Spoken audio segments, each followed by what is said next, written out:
All of our races scheduled in for 2021 coming right up.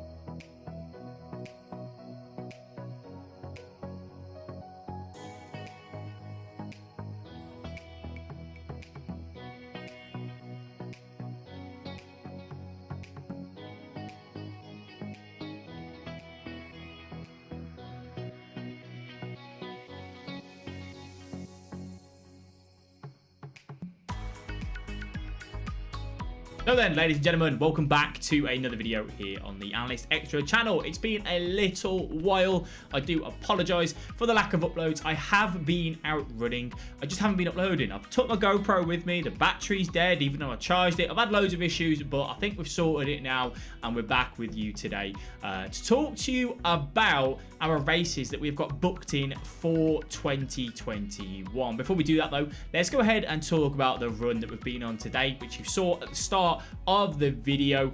It was a nice interval session, actually. We are starting to increase what we're doing, obviously the volume and whatnot. We did go on a run yesterday, so I missed my Sunday long run, so I did it on Monday morning instead.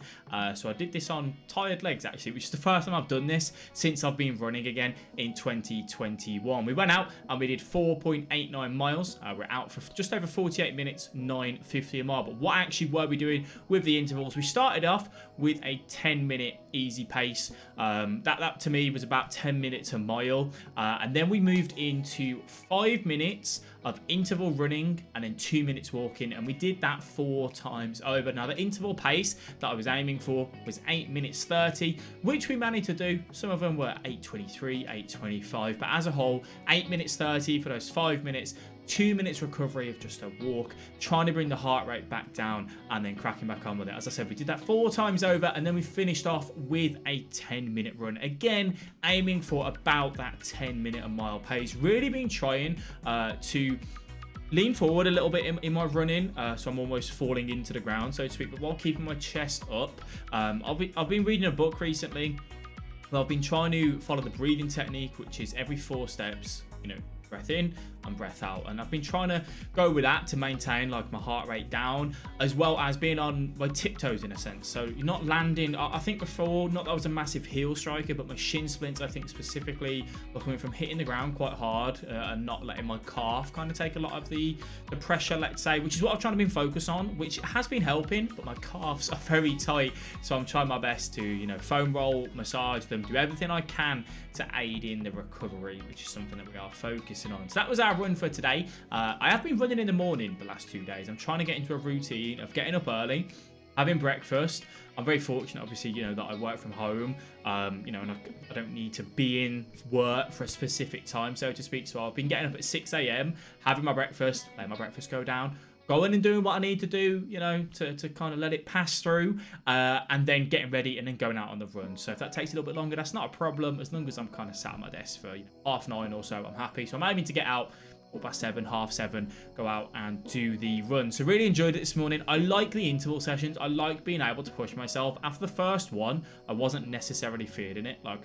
Because I was on tired legs, on heavy legs, I wasn't feeling it anywhere near to the level that I thought I would, but then it just flowed. I did a proper warm-up as well today, the first time I've done a proper warm-up, and that helped massively as well. Anyhow, let's talk to you about 2021 and the races that we have booked in for. So there's a few races. I don't know about you guys. I'm very much the type that, yes, I want to run. Yes, I want, I want to get fit. I want to feel better about myself. I've done a marathon in the past, which the training up until the month before the marathon was good. It was solid. I ran a quite a good half marathon time for me personally, at 1 hour 49. And then the training went to pot, really. So I ended up doing a marathon in 4 hours 51. I was aiming to try and get a roughly 4-hour marathon, which I was quite disappointed, obviously, but because of my lack of training up to the point of the marathon. So this year we've got a vendetta. We want to go out there and we want to do it bigger, better. This is all COVID related. What I'm going to say right now, and we're going to hold this accountable, even if the events get cancelled because of COVID, I will still go and do that distance. I will still go and do that race, if that makes sense. I know a lot of them are doing like virtual challenges right now, so we will do that. So what have we got scheduled in so far? Well, as I said, I wanted to go and do another marathon. So we've scheduled in a marathon, the Thames Meander Marathon on the 7th of August, the day before my birthday. I thought, you know what? That seems like a decent one. It's not massive, so hopefully it goes ahead with COVID. I know they've got COVID rules in place. And then we can go ahead and we can run that. And then that weekend, if we're in London, stop over and, you know, maybe go and see a couple of things again, albeit whatever COVID allows us to do. So that's our first marathon. That's, you know, that's our biggest goal, I suppose, this year in terms of the distance and the volume that we need to do. That gives us now a solid at least 5 months of training. We're probably talking 6 months. That is a very solid amount of time for us to train and get ready for that. So I'm really looking forward to that. I feel like that's a perfect you know, period to kind of go forward and train for that marathon. So really looking forward to that one. I have also booked in. I did this race last year. I've really enjoyed it. I want to go back and I want to enjoy that experience and beat my time if I can, which is the Worcester 10K. If I remember correctly, our 10K on that day was 47 minutes. Don't quote me on it. Around 47 minutes. Again, would like to go back and do that one better. I have also booked in for the Brighton Marathon on the 12th of September. So that's a week later after the Worcester 10K. The Worcester 10K is where I will push myself. That Brighton Marathon, I'm not going there to run a PB, to do anything specific. What we're doing there, my brother is taking part in that as well, my older brother. We're going to go there and we're going to pace him. He's a little bit slower than myself. Well, he might not be by then, we don't know. But I'm just literally going to go there, run with him, you know, kind of treat it as, let's say, a long run at that time. I don't know how that's going to go, but it's just about supporting my brother. So that's what we're going to go ahead and do that for. So looking forward to that. I did have a place on 2019 for that and then forgot to do anything with it when it got deferred. And then I've just lost my money on that, which was a bit of a shame, but yeah. And then we've got the race, which I did last year, that got cut short because of there was an issue on the track, actually, but on, you know, on the route, and that is the Birmingham Half Marathon. In 2019, I ran. It was 11 miles. It got cut short by just over 2 miles. I ran that in 1 hour 30. If I ran 10 minutes a mile, which I was going quicker than that anyway, much quicker than that. If I would have gone 10 minutes a mile for the last 2 point something miles, I would have finished about 1:49, 1:50. So that's why I'm saying my half marathon time is about that.